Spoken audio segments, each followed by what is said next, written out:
China is the world's most populous country, at least for now. The first 20 years of the 2000s have seen 100 million fewer births than the last 20 years of the previous century. By 2022, the mortality rate in China is predicted to exceed the birth rate. China will step from an aging society to a dying society. Under former leader Mao Zedong's influence, since 1979, the Chinese Communist Party has taken a number of measures that seriously violate human rights to control population, including forced contraception, forced abortions, and female infanticide, and some officials have exploited the population by demolishing homes and confiscating property.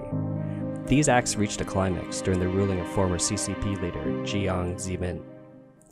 According to the Chinese Gynecology and Obstetrics annual report from 2014 to 2015, China performed at least 9 million abortions, which contributed to 1/6 of the total abortions in the world that year, making it the most among all countries.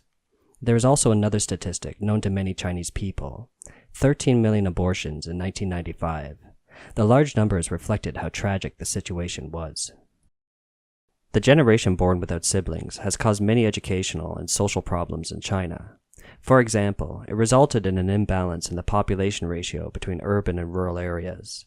Some Chinese people prefer sons over daughters and chose to divorce their first wife that had a daughter and marry again in order to have a chance at having a son. Some families even illegally abort girls or abandon or even kill the babies. This has led to a serious imbalance to the male-to-female ratio in China. In 2005, the ratio of males to females was 118.9 to 100, almost 20% more than females.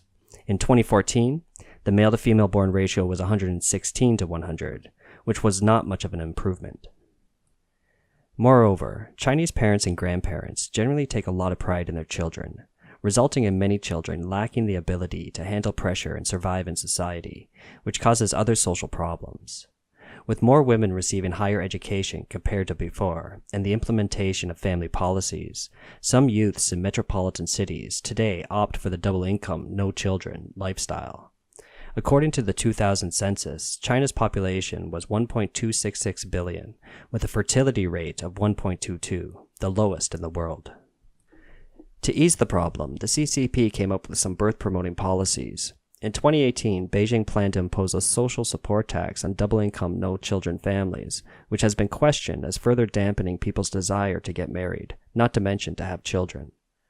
Many Chinese people have also pointed out that raising a child in China is very difficult and dangerous, with high living costs, lack of government subsidies, toxic food, tainted milk powder, fake vaccines, human trafficking, bullying and violence in schools, and social injustice. Some netizens even said that they do not want their children to come to the world to suffer and become like themselves, enslaved by the communist system. After the CCP changed its policy to allow a second child in 2016, the number of births reached 17.86 million, which was the highest in the century. But in 2018, the birth rate began to decline. If looking at a longer period of time, 103.75 million fewer people were born during the period between 2000 and 2020, compared to the years of 1980 and 2000, about a 25% decrease. Why is the birth rate still declining? According to Ding Changfa, Associate Professor of Economics at Xiamen University, besides the impacts of policies, Chinese people face the plight of the country being rich, but the people being poor. Many people simply cannot afford to give birth and raise children, especially in the big cities, due to high housing prices, high cost of living, and other factors.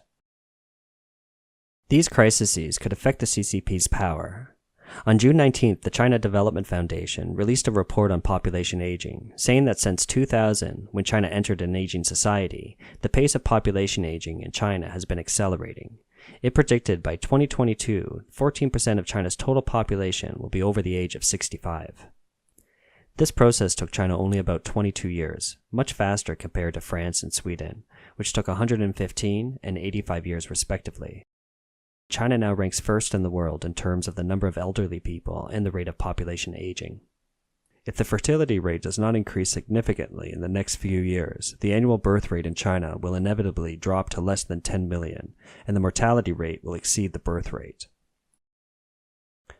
The population aging problem is faced by almost every country in the world, but it will place a larger burden on China's economy, which relies on labor-intensive industries. It will also put China's social welfare system to the test. Now in major cities, a young family is expected to support almost 4 elderly's lifestyles, as the government keeps shirking its responsibility for retirement protection. Moreover, due to the worsening economy, in 2019, only Shanghai City had a budget surplus, where all other provinces suffered deficits. In the same year, the Chinese Academy of Social Sciences, China Pension Actuarial Report, states that China's pensions are likely to run out by 2035, which angered the Chinese people. It seems like China's golden age of demographic bonuses and rapid economic growth is over. In the coming decades, China will spend a lot of social resources and time to make up for the mistakes of the past, at the expense of the entire nation's future.